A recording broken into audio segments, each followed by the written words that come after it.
Caleb, I heard on the podcast it sounds like the coaching staff is saying if there was ever a year for a two-loss team to make the college football playoff, it could be this one. What's the message from them this week, and is that still a realistic goal in your eyes? Yeah, I mean, it's a realistic goal. Yes, we have 2 losses. We have 2 losses to ranked teams. We have a ranked team, I believe. Utah's still ranked. We have 1 loss in conference. And it's, you can kind of see the light at the end of the tunnel. It was something that, me and Coach Riley talked about right after the game, in the Utah game, around 10 o'clock that night. When I got home, I was laying on my couch and I was just laying there. We called each other and we were just talking on the phone, and it's just like a weird feeling of, you still have that feeling inside that you can do something special. And he said to me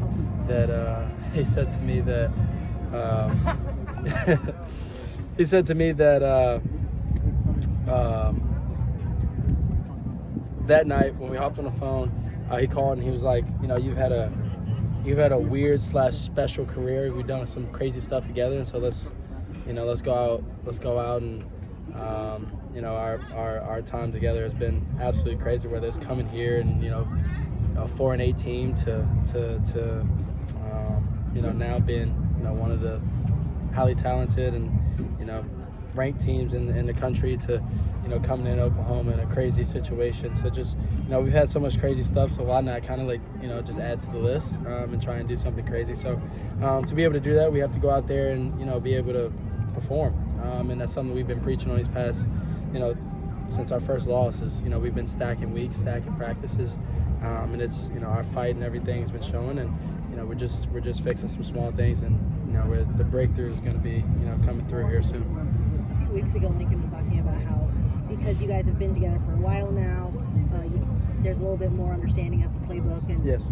When you guys game plan for yes. The week's game plan, what are those conversations like? How have they evolved in terms of what you can kind of suggest, what he actually listens to? I know he makes the final decision. Yeah, there's a lot of I'm not gonna say there's a lot to say, but there's a lot of different communication. Like last night we called, I think it was I was coming back from treatment at 8 or 9 last night, and he just called me. We were talking about plays and how do we think this is ran, or how do you think this will, how do you feel about this? And I give him back feedback and things like that. And then there's times where I'll just draw plays, or he'll say something and we're watching film, and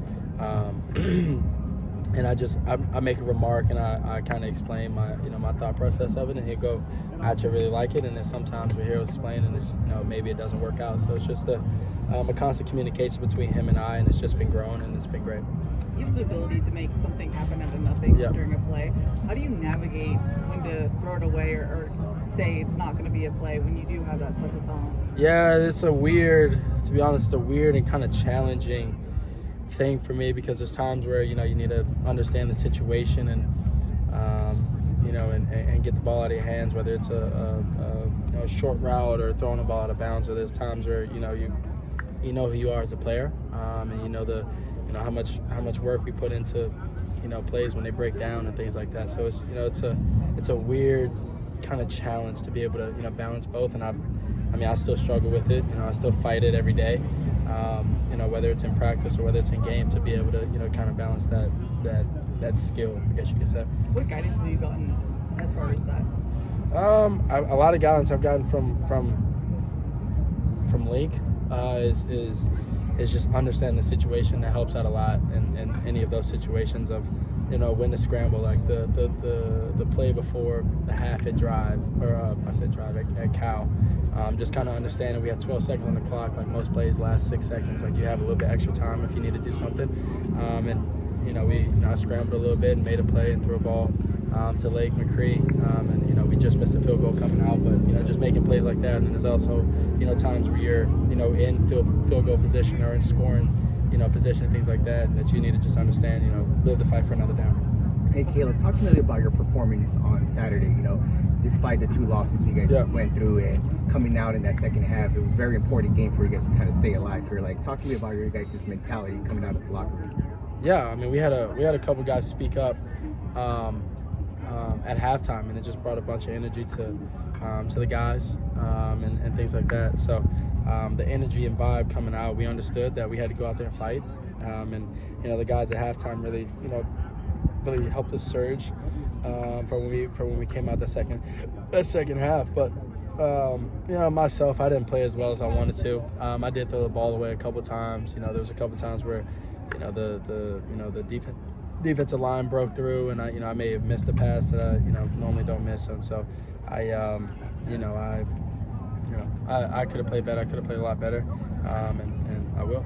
Stu, one more. Caleb, I'm curious whether it's from winning the Heisman last year, potentially being a high pick in the NFL draft, feeling like you need to score a lot of points. How much pressure are you feeling this year, and how has all the stresses of everything going on in your life affected you?